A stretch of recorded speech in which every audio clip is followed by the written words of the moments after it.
todo mundo me vendo? Então, gostaria de pedir desculpas a todos pelo nosso atraso e vou pedir aos palestrantes que sejam sucintos por causa do nosso tempo. Na verdade, nós temos o horário até meio-dia, mas vamos tentar acabar antes, né? Vai depender do tempo dos palestrantes. E eles vão trazer um assunto muito interessante para nós, todos três. O Bruno, o sinal é esse. O Dirceu, o sinal é esse. E a Tânia. E eles têm um trabalho muito interessante do curso online de pedagogia do INES, onde eles produzem diversos materiais didáticos e colocam em plataformas bilíngues na implementação desses cursos. Então, eu gostaria de passar a palavra para os palestrantes. Eles vão colocar os slides para vocês. E aí, velho?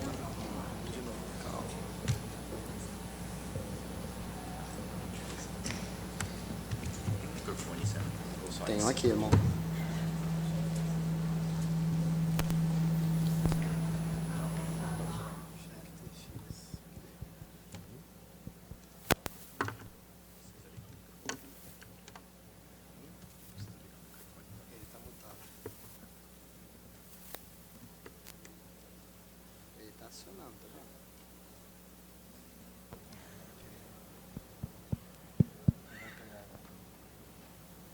Pegou?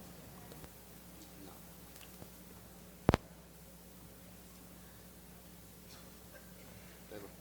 Pegou. Só o microfone. Não toca mais. Microfone. Beleza. Esse daqui tá habilitado? Alô. Bom dia. Bom dia a todos. É um prazer estar aqui. Primeiro, eu gostaria de agradecer à comissão do evento pelo convite e aos organizadores, ao INES. Voltamos esse ano para fazer essa apresentação, ao diretor Marcelo, que sempre nos apoia. E hoje a gente vai falar um pouco sobre o NEL, sobre o curso de pedagogia bilíngue semipresencial e também sobre o nosso repositório digital. Meu nome é Bruno Galasso, eu sou coordenador do Núcleo de Educação Online e o NEL ele foi formado há 3 anos nessa gestão com o intuito de desenvolver e implementar o curso online de pedagogia bilíngue. Mas quando nós entramos no INES, isso há 4 anos atrás, justamente para implementar essa ação, a gente ficou surpreso com o desenvolvimento de materiais didáticos da instituição. A gente se deparou com um processo precário, seria a palavra, de materiais didáticos no INES. A maioria dos materiais didáticos eram materiais impressos, não digitais, e não eram adequados à utilização de vídeos e à língua visoespacial, a Libras. Então, o que a gente fez? A gente estruturou um plano de trabalho, um grande gerenciamento de projeto, para conseguir dar conta de formar ações de desenvolvimento de materiais digitais de aprendizagem e também de um repositório digital. A partir daí, com essa estruturação principal, a gente fez a formalização de convênios para a implementação do curso online de pedagogia bilíngue. Como nós estamos em 3 e a professora Tânia Chaliub é a coordenadora do repositório digital, primeiro eu vou passar a palavra a ela vai apresentar o repositório e depois eu e o professor Dirceu Esdras vamos falar um pouco sobre a produção de materiais e o curso online de pedagogia bilíngue. Por favor, Tânia. Bom dia. Eu preparei uma apresentação mais detalhada, mas devido ao avanço da hora, eu resolvi reduzir um pouco e, se alguém tiver interesse, essa apresentação estará disponibilizada no próprio repositório, ok? Então, só gostaria de falar que esse repositório ele é um sistema desenvolvido pelo próprio INES. Pode passar? Posso? Pode. Ele é um projeto institucional do INES, né, que foi também desenvolvido nos últimos 3 anos. foi inaugurado há 10 meses e ele contou com a colaboração de diversos profissionais do INES, principalmente surdos, né? Mas a concepção e o desenvolvimento dele foi do NEL. Nós tivemos um grande trabalho dos nossos técnicos de informática, né? O Felipe é um deles, está aqui presente, de transformar um sistema que foi criado, um sistema aberto, internacional, criado para organizar e disponibilizar material textual, e nós conseguimos fazer, né, graças ao grande esforço, né, da equipe, transformar esse material invadido pela Libras. Né? Então, esse é o primeiro repositório com material bilíngue do Brasil. Né? É o primeiro repositório cuja maior parte do seu conteúdo está em Libras. Nós temos um repositório que é 70% em Libras, tá? E bilíngue. Próximo, por favor. Tá. Próximo. Não vou ser mais rápida. Só gostaria de sinalizar que ele é um repositório temático, né, que vai possibilitar o acesso a diversos materiais culturais e educacionais para surdos, né, para qualquer curso online, à distância ou presencial. Ele foi construído para ser essa ferramenta de apoio para qualquer tipo de ensino. Tem? Então tá. O próximo, por favor. O que a gente pode fazer com esse repositório, né, que é uma grande biblioteca? Imagina uma biblioteca com seus livros. Aqui a gente tem material em texto, em vídeo, em imagem, que a gente pode acessar, baixar esse material para o nosso computador, para o nosso laptop, salvar, copiar e usar em qualquer atividade, principalmente educacional. E compartilhar com os colegas, com os alunos acessarem. Próximo. Esses são os tipos de materiais, né, que estão na nossa... o texto, o vídeo, imagens. Então, nessa parte de imagem, a gente tem muitas fotos, principalmente as fotos antigas dos alunos do INES e fotos relacionadas ao INES, né? Então, convido para quem tiver parente que já estudou no INES no século passado, vai encontrar bastante material lá. Animações, né, de diversos tipos, jogos e outras mídias. Por exemplo, o PowerPoint, esse PowerPoint vai estar lá, o próximo. Nós podemos acessar ele via busca, ou seja, uma pesquisa, ou simplesmente uma exibição. Próximo. Na busca, a gente faz no campo busca lá em cima, é só digitar uma palavra, né, e apertar o botão da direita, que ele vai recuperar todo o material que estiver cadastrado com essa palavra.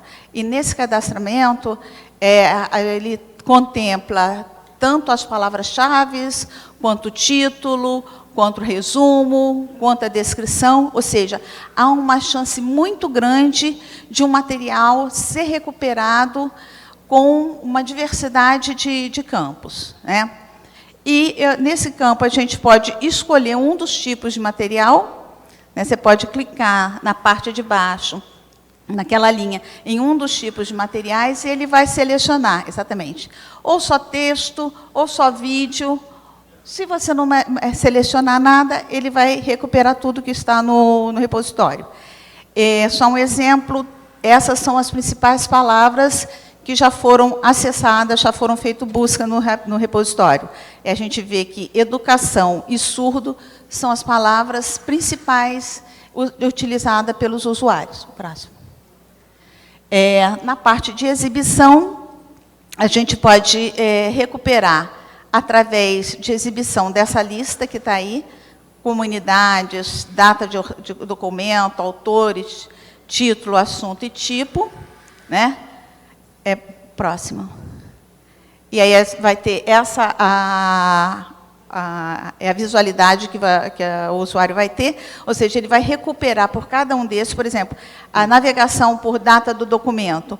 O primeiro documento, que é o documento mais antigo, é a carta do E, né, ao Dom Pedro II, e essa carta nós tivemos, ela nos foi cedida pelo Museu Imperial, com a autorização para a gente fazer a tradução de Libras. Então, nesse conteúdo, a gente tem o texto, né, da carta manuscrita em francês, com a tradução para Libras. Ou seja, a gente pode selecionar em ordem crescente, ou seja, do mais antigo para o mais novo, ou vice-versa, do mais novo para o mais antigo. Próximo. Por autor, e também tem a mesma questão, a gente pode selecionar a exibição em ordem alfabética, do menor para o maior, ou do maior para o menor. Porque, às vezes, a gente sabe que um autor escreveu alguma coisa ou apresentou algum vídeo, mas a gente não sabe qual é o título ou qual é a palavra que está registrada. Então, essa é uma nova forma da gente ter acesso a esse material. Próximo. Por título, também a mesma coisa. Próximo. Por assunto, são as palavras mais procuradas, também em ordem, e pelo tipo. Do outro lado, próximo. Do outro lado, a gente tem a exibição mais detalhada das coleções, né? Que o repositório está organizado em 4 grandes coleções, e essas grandes, que a gente chama de comunidades. E essas comunidades têm dentro de si suas coleções. O próximo. Então, no arquivo histórico, a gente tem o acervo histórico do INES e o acervo histórico externo. Então, como eu havia falado, tem fotos, né? Tem a carta do E, tem relatórios importantes sobre a parte administrativa do INES. Né? Próximo. As áreas de conhecimento, que a gente utilizou as áreas de acordo com o CNPq. Então, tem ciências biológicas com material do Museu Nacional, né? Foi uma coleção que eles tinham com acessibilidade em Libras. Pelo menos alguma coisa a gente ainda conseguiu recuperar do museu, né? Ciências da saúde, ciências humanas, exatas, linguísticas, etc. Diversão e lazer. Esse material tem uma parte mais cultural, né? Que está disponibilizado principalmente pela TV INES. Então, tem o esporte, humor, literatura infantil, produções culturais. Próximo. Jornalismo, né, que também conta com uma grande parte de materiais produzidos na TV INES, que no repositório ele ganha um potencial de recuperação maior, porque a gente tem como recuperar utilizando as palavras-chave, né, além de outros materiais que já foram produzidos anteriormente pelo INES, como alguns documentários. E as questões do Enem passado já estão no repositório, que torna ele uma ferramenta importante para estudo. Ele não é só para pesquisa, não é só para dar aula, servir como apoio, mas também para a preparação do aluno surdo. Né? Próximo. Então, é muito prazer que eu trago essa informação, né, que após 10 meses de inauguração, ele foi inaugurado ano passado, no COINES do ano passado, em novembro, e ele já tem mais de 2 milhões de acesso, né, aos nossos mais de 500 arquivos. Então, isso é uma mostra de que material para a educação de surdo e sobre a educação de surdo tem uma demanda, tem uma busca muito grande. Né? Então, e essa tendência é só crescer mais. Próximo. Então, esperamos a visita de vocês.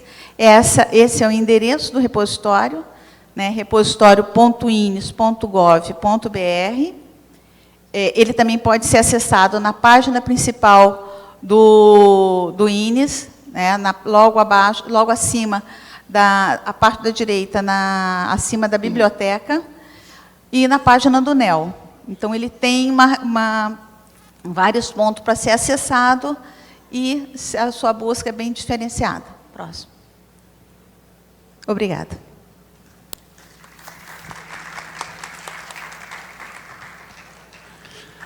Só lembrando que o repositório ele surgiu por meio de várias demandas, né? Primeiro, o repositório estava já na plataforma de gestão do nosso diretor, mas além disso, a gente tem o intuito de mudar a praxis docente com esse repositório. A ideia é que todos esses materiais eles estejam divulgados amplamente online e o professor possa acessá-los diretamente em classe. E com isso, modificar a dinâmica da aula. E além disso, todos os objetos digitais de aprendizagem que nós produzimos no NEL também são disponibilizados no repositório digital. Então, a gente vai começar agora a falar um pouco sobre o curso online de pedagogia bilíngue. Eu vejo que temos vários mediadores, professores e também coordenadores de outros polos. É um prazer recebê-los aqui. E o NEL começou em 2015 com 6 professores, 3 técnicos em tecnologia da informação, e uma equipe de estúdio e 3 intérpretes tradutores. Hoje, a gente conta com mais de 300 colaboradores. E isso se desenvolveu por meio de um grande projeto, que começa com a concepção do que é um objeto digital de aprendizagem. E quando a gente fala em objeto digital de aprendizagem, a gente tem que pensar muito no suporte desse material didático. Qual que é o suporte do material didático que o surdo precisa? Como a Libras é uma língua visoespacial, a gente precisa de um suporte digital. A gente tem que deixar de trabalhar com material impresso, com todas aquelas setas indecifráveis que ninguém entende, e utilizar uma equipe multidisciplinar para a aprendizagem do surdo. Então, a partir daí, a gente estruturou um fluxo de produção em 15 etapas, que se dividem em 3 grandes fluxos, que é a pré-produção, a tradução e a pós-produção. Vocês podem observar na imagem que a gente sempre começa, na nossa pré-produção, para desenvolver um objeto digital de aprendizagem, com uma aplicação que nós desenvolvemos. Então, todos os professores do INES, eles podem entrar nessa aplicação e sugerir o desenvolvimento de um material didático específico. Para isso, tem uma série de campos que exemplificam, além de um manual do professor-autor, como desenvolver esse objeto. Ou seja, como fazer a descrição da formação desse objeto. Então, o professor-autor ele entra na plataforma do NEL e descreve o objeto que ele quer. A partir daí, esse texto chega para os nossos desenhistas educacionais. E eles começam a pensar a didática visual daquele objeto. Como que aquele objeto vai ficar e vai se transformar no vídeo. Depois dos desenhistas educacionais, nós enviamos isso para a nossa roteirista. Porque todo objeto digital é um roteiro. E todo roteiro se transforma em vídeo. Então, a gente precisa pensar como que o apresentador vai entrar em frente das câmeras, como serão as saídas, que tipo de iluminação, quais serão os takes necessários para facilitar a aprendizagem dos estudantes. Quando a gente tem um roteiro todo finalizado, esse roteiro é enviado para a produção. E a gente passa para uma segunda etapa, que é a etapa de tradução. E aí entra a nossa equipe, que está presente aqui.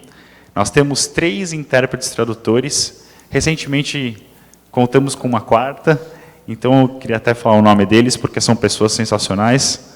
É a Mônica, Raquel, Rafael da Mata, Roberto Gomes, e temos também a Fabiola, que eu ainda não a vi, mas acho que ela está presente.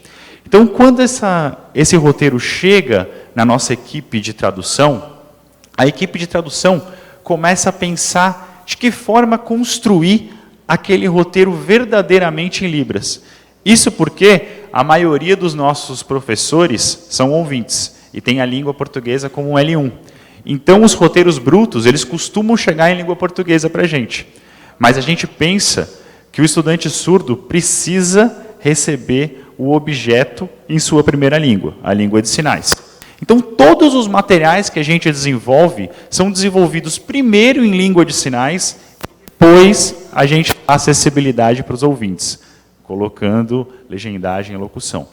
Então, quando esse roteiro chega para a nossa equipe de tradução, eles analisam, buscam as terminologias específicas, porque vocês sabem, a gente não tem um órgão regulador da Libras. Então, a Libras que é falada no norte é bem diferente da falada no sul. E a gente tem essa noção no nosso curso online, porque muitos sinais, alguns estudantes de Manaus confundem com estudantes do Rio de Janeiro, estudantes de Porto Alegre. Então, a partir daí, a partir do entendimento das terminologias, eles estudam e ensaiam com o apresentador-autor. Porque a nossa equipe de tradução, sempre quando recebe um roteiro, se divide em 3 funções. De apresentador-autor, a de supervisor e a de revisor. Pode escutar? Claro, vamos embora. Vamos lá. Então, o nosso apresentador-autor, depois, o nosso intérprete apresentador, após estudar com o supervisor e com o revisor, ele grava um rascunho. Gravando esse rascunho, nós enviamos essa versão inicial para o professor-autor, para ver se os conceitos em Libras também são desenvolvidos da mesma forma em língua portuguesa, se há uma adequação. E esse roteiro também é encaminhado para a validação de Libras e para a validação da coordenação do NEL. A partir desse momento de validação, esse roteiro é encaminhado novamente para uma gravação final, em estúdio, com a nossa equipe de estúdio. Eles fazem a gravação, há uma nova validação, e nós enviamos isso para a terceira etapa, que é a etapa de pós-produção. Essa etapa de pós-produção, ela conta com a nossa equipe de design gráfico. Então, nós temos, primeiro, um editor de vídeo, que recebe esse vídeo bruto da equipe de tradução e faz os primeiros cortes, de acordo com os roteiros. Depois, o roteiro e o material bruto são enviados para os nossos designers gráficos. E eles lá colocam as animações que foram pensadas pelos nossos desenhistas educacionais, juntamente com os professores e com a coordenação do NEL. A partir daí, a gente tem um objeto digital de aprendizagem completo para os estudantes surdos. E a gente dá acessibilidade para os ouvintes, colocando legendagem e locução. Esse objeto está finalizado e a gente disponibiliza ele para os estudantes surdos. É importante, então, destacar que essas 15 etapas desse fluxo de produção, na verdade, eram muito mais etapas. Então, ao longo desses 4 anos no NEL, nós conseguimos enxugar para 15 etapas. Então, essas são as 15 principais etapas desse processo de sistematização do nosso fluxo de produção. Para vocês entenderem o fluxo de trabalho e o tempo de produção, homem-hora, a gente costuma demorar cada vídeo de 5 minutos, 65 dias de trabalho entre a nossa equipe de 25 pessoas no NEL. Porque isso passa pelo professor, passa pelo roteirista, pelo desenhista educacional, pela coordenação, volta para o professor, vai para a equipe de tradução, volta para a coordenação, vai para o editor de vídeo e o designer gráfico. Então, assim, esse processo, ele é trabalhoso. Mas o resultado que a gente obteve com isso é um resultado muito satisfatório e inovador. Porque nesses últimos 3 anos, a gente se debruçou por todas as instituições do Brasil e a gente teve a oportunidade de apresentar esse trabalho em muitos lugares e a gente não encontrou ainda outro lugar, outra instituição que faça objetos digitais de aprendizagem dessa forma. Então a gente vai mostrar para vocês alguns exemplos. Porque vocês entenderam o fluxo, agora é importante vocês entenderem o produto final. Como nós não temos muito tempo, então a gente vai passar somente alguns trechos de diferentes disciplinas. Então, por exemplo, aqui nós selecionamos um trecho de uma disciplina de História da Educação.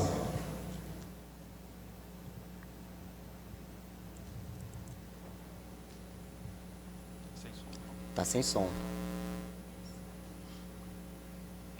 Alemão? Mas está em Libras, eu acho que está. Mas só para a gente habilitar agora.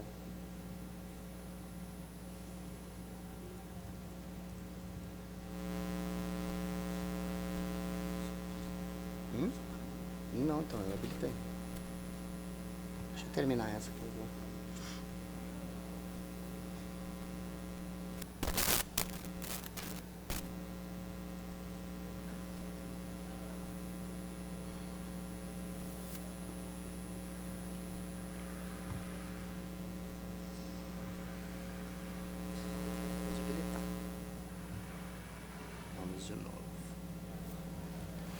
Então, vocês podem perceber que há uma série de signos visuais que compõem a imagem que facilitam a aprendizagem, porque há um recurso discursivo nessa narrativa que traduz em imagens o que a gente, nós, professores ouvintes, desejamos, às vezes, passar por palavras. Vamos mostrar alguns outros exemplos? É claro que, novamente, a gente ia ter um problema técnico, né? Mas não tem problema. Todos os materiais estão em Libras, então nós vamos apresentando. Vamos apresentar um exemplo de psicologia e educação. Esse exemplo, só antes de começar, é da professora Maria Carmen. A professora queria trabalhar um quadro específico com o aluno, que é um quadro do Escher. Então, a gente pensando de que forma conseguir conjugar a construção desse quadro com a apresentação em Libras. E a maneira que a gente pensou para que o aluno pudesse absorver o conceito dessa arte específica seria colocar a professora apresentadora de Libras dentro do quadro.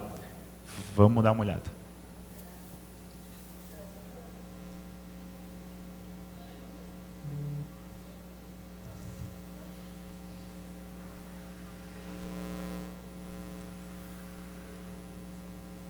Cabo HDMI desabilitou.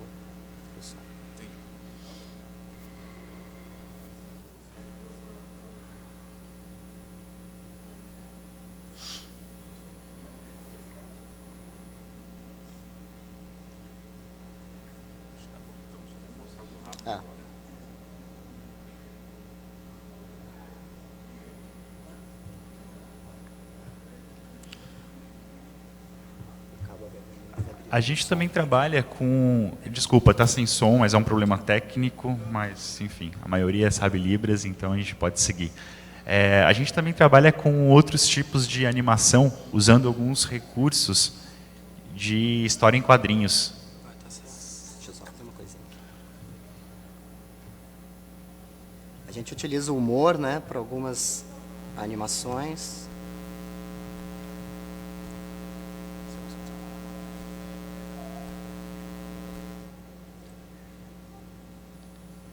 Sempre tendo a interação do apresentador com os grafismos, com a cena. Uma coisa que a gente percebeu ao longo dos anos trabalhando com esses objetos é justamente a interação do apresentador-ator com os grafismos e com as imagens inseridas. No começo, a gente acabava criando alguns discursos dúbios até. 2 discursos na mesma narrativa, porque a gente absorveu uma prática que era comum, que era a inserção de imagens dentro da fala do apresentador. E a gente acabava com isso tirando a atenção do estudante surdo. Então nós aprendemos ao longo desse tempo que nós precisamos construir um discurso apenas e todos os conteúdos imagéticos devem fazer parte da narrativa do intérprete apresentador. Vou mostrar um outro exemplo de uma disciplina de língua portuguesa para surdos. D-E-N-T. Dente. É coisa. Algo.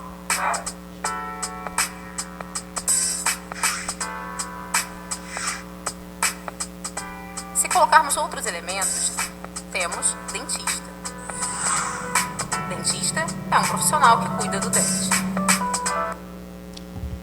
Então, esse material, claro, é utilizado no nosso curso de pedagogia, Só que nós acreditamos que esse material ele pode ser muito bem utilizado para a educação básica. Nós acreditamos realmente nessa proposta que nós estamos apresentando aqui para vocês, de aprendizagem multimídia.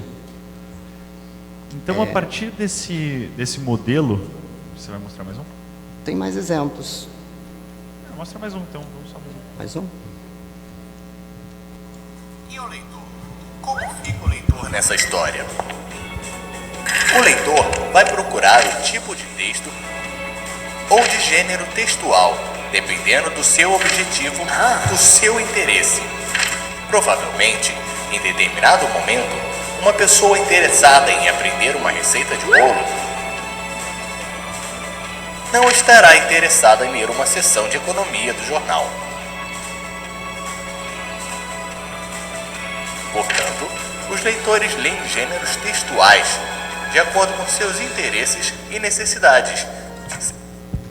Então, isso é só para mostrar para vocês um pouquinho das nossas possibilidades ali dentro do NEL. Eu acho que é importante a gente mostrar também que nós utilizamos muitos cenários tridimensionais.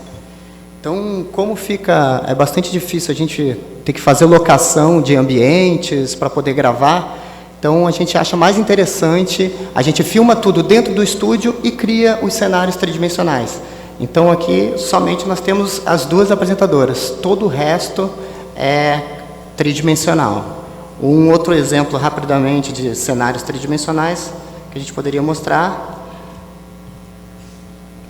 Então, essas são as disciplinas de Libras, né? Para você ensinar uma língua, é sempre importante a gente apresentar diferentes cenários. Então, para a gente não ter que fazer locação de diferentes ambientes, a gente opta pelo 3D. Ou seja, as possibilidades, na verdade, são infinitas, tá? Como a gente não tem muito tempo, então a gente vamos passar agora para o curso, para a plataforma. A partir da consolidação desse modelo de material didático, a gente passou para o nosso segundo desafio, que era a construção da primeira plataforma bilíngue já desenvolvida num ambiente virtual de aprendizagem, língua de sinais e a língua do país. Então, a ideia era construir uma plataforma totalmente bilíngue para que o estudante surdo pudesse navegar em sua primeira língua e o estudante ouvinte também. Então, nós criamos essa plataforma que vocês podem ver aqui.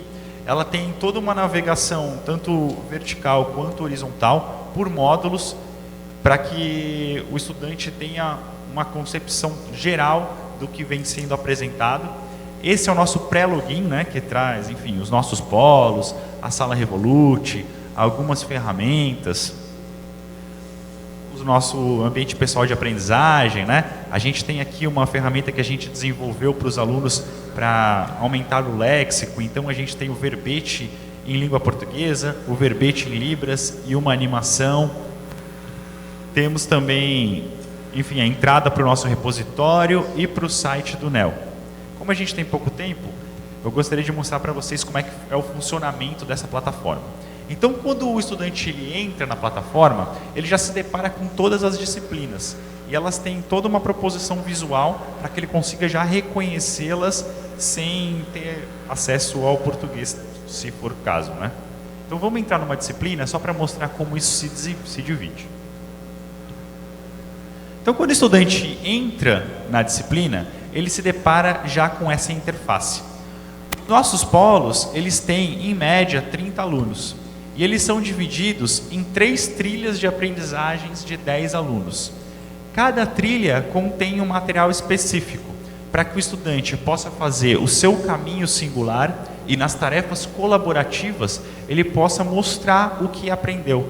Essa é uma grande diferença da educação online, da EAD comum, que a maioria de vocês já conhece, com objetivos claros, bem pragmáticos e cumprindo tarefa na maioria das vezes. Aqui não, a gente espera criar um modelo colaborativo. E para isso, o que a gente faz? Vocês podem ver que tem um display inicial e a gente apresenta sempre um objeto de aprendizagem. A gente sempre apresenta um objeto de aprendizagem curto, de até 5 minutos, que traz a principal temática daquela unidade. E esse objeto, ele costuma trazer indagações sobre a unidade. essas indagações vão servir de base como uma temática geradora para que os estudantes possam depois, por meio das ferramentas, entender mais o conteúdo e descobrir caminhos para uma construção coletiva de conhecimento. Então, depois que o estudante ele entra nesse objeto inicial, ele vai para o material de apoio. No material de apoio, ele consegue acessar os textos e outros objetos densos que o professor propõe. Então, são objetos mais complexos. A gente tem resumos expandidos e tem textos bases. Você sabe de ter o que é cultura? Os resumos expandidos, vocês podem ver aí ao lado direito, eles são produzidos também dentro daquele modelo de objeto de aprendizagem, passando pelas 15 etapas, e os textos base, a gente costuma utilizar só uma tradução. Isso porque o resumo expandido, ele é feito pelo professor autor, e o texto base é só um texto referência da disciplina. Então aí, o aluno, ele consegue já entender melhor quais são os principais conceitos daquela unidade. E aí ele tem que ir nas ferramentas do curso. A gente vai apresentar algumas ferramentas do nosso ambiente. A primeira delas é o Fórum Bilíngue. Nós tivemos um grande desafio para construir um fórum bilíngue, um fórum verdadeiramente bilíngue. Isso porque, na maioria dos fóruns de educação à distância, a gente tem ali uma cascata de coisas e os vídeos vão se encavalando e os estudantes eles acabam não tendo tempo nem organização para conseguir captar todas as informações daquele fórum. Então, o que a gente fez? A gente dividiu o fórum pelos temas de cada unidade e o aluno, ao acessar, ele tem acesso à pergunta em Libras e em língua portuguesa. E ele pode responder também nas duas línguas. Com isso, os alunos vão respondendo de acordo com os tópicos e eles têm uma organização do conhecimento muito mais adequada do que um fórum em cascata. É importante destacar também que dentro de cada ferramenta, a gente dá o acesso ao estudante, nós temos essa barra lateral, onde o estudante ele tem a proposta, objetivo, o cronograma de entrega dessa ferramenta, avaliação e dúvidas. O estudante ele pode acessar em língua portuguesa, como toda plataforma é bilíngue, nós podemos habilitar aqui, nós temos um T de texto e tem a mãozinha em Libras. A gente habilita e nós temos o vídeo em Libras, tá? Para todas as propostas, avaliações. Aqui nós temos as respostas dos estudantes. Vocês podem ver, eles podem responder em língua portuguesa ou também eles podem responder por vídeo. Essa é uma outra ferramenta que a gente desenvolveu, que é uma das minhas ferramentas prediletas, que é o mapa mental. Para um estudante que aprende por meio da visualidade, que tem esse estilo de aprendizagem, o mapa mental é a ferramenta perfeita. Por quê? Porque você pode disponibilizar conteúdos multimídia, textos, vídeos, áudio para os ouvintes, ao longo do espaço, da melhor forma. Então, esse, por exemplo, é um mapa mental produzido no Polo Rio Grande do Sul. Vocês podem ver que sempre tem um tema gerador, multiculturalismo, e os estudantes vão colocando os links, as imagens, os vídeos, e eles podem utilizar ali as barrinhas ao lado de conversa para poder construir esse mapa mental coletivamente. Eles podem salvar as imagens nas galerias principais. Então, cada estudante tem uma galeria. Ele pode salvar as imagens na sua própria galeria. Ele pode observar quais foram as últimas inserções do mapa. E depois que o mapa estiver pronto, ele pode até imprimi-lo, se for o caso. Essa proposta é uma proposta muito interessante num curso de formação de professores. Porque o mapa mental, ele é uma tarefa colaborativa. Mas mais do que colaborativa, ele parte de uma questão individual para o entendimento e para o respeito do outro. Então, os estudantes, eles têm que entender nessa ferramenta que o que vale é a construção do grupo. Eles podem até apagar, adicionar outras caixinhas, outros boxes, que é o que a gente chama. Mas eles têm que entender que o grupo deve construir o conhecimento coletivamente. Essa proposição, ela é bem possível online e dessa forma multimídia, buscando materiais na web, criando nós de conhecimento entre cada estudante. Uma outra ferramenta que a gente desenvolveu é o nosso ambiente pessoal de aprendizagem.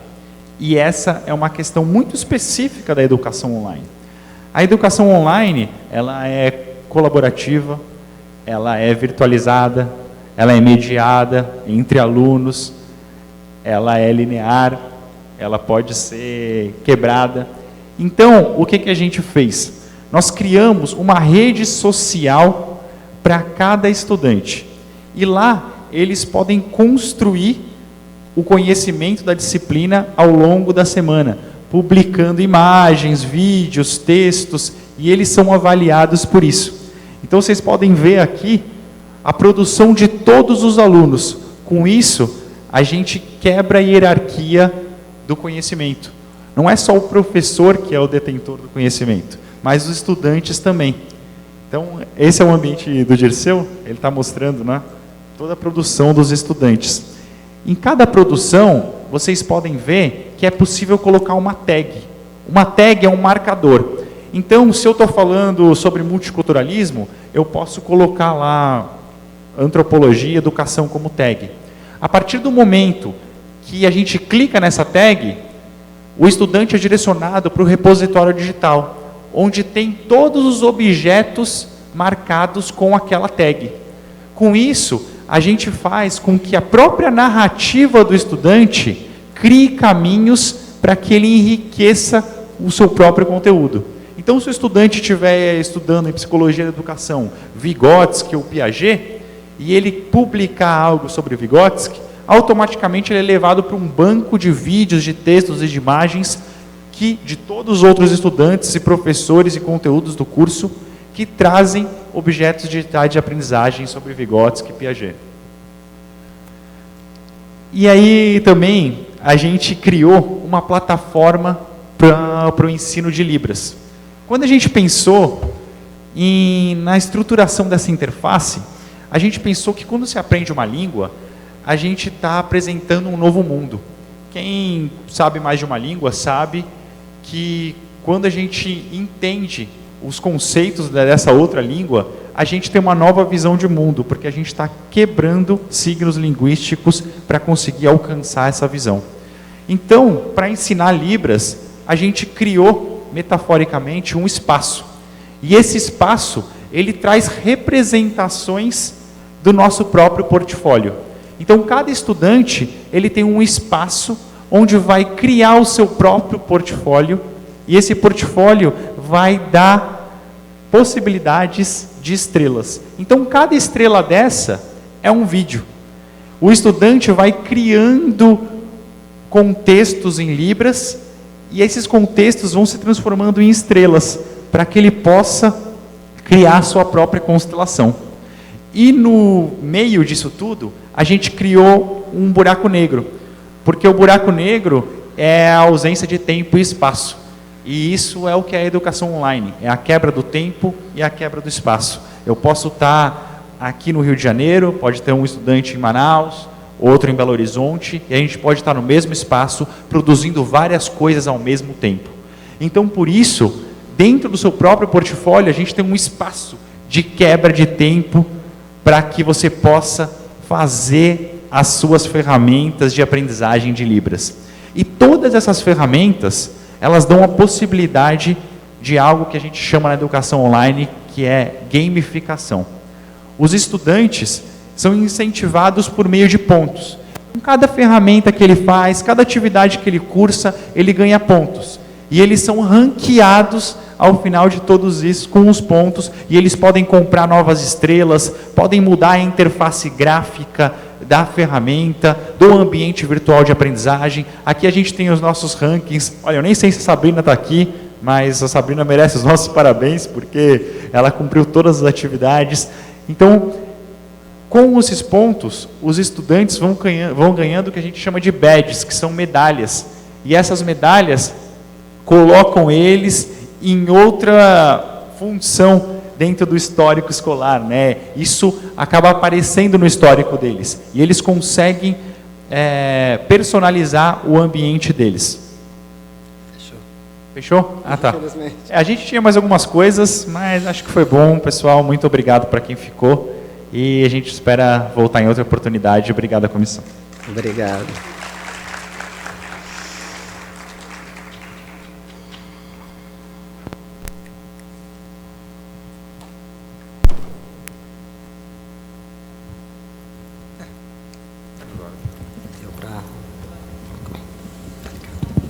Pela primeira vez podemos verificar essa produção de conhecimento pela questão do aluno dentro do seu processo de ensino-aprendizagem. Tem algum aluno presente aqui do curso online? Eu percebi, né, porque teve alunos que disseram que já tinham feito as atividades. Então, nesse ambiente, realmente é totalmente visual. Isso é riquíssimo para a pessoa surda. E também não tem a questão da tradução. São protagonismos surdos preponderantes. Dentro desse trabalho, com ouvintes também. Realmente é maravilhoso o que foi apresentado. Espero que possamos evoluir cada vez mais no nosso trabalho. E que esse trabalho não suma e possa ser estimulado cada vez mais. Agradeço a todos os colaboradores da mesa. Muito obrigada.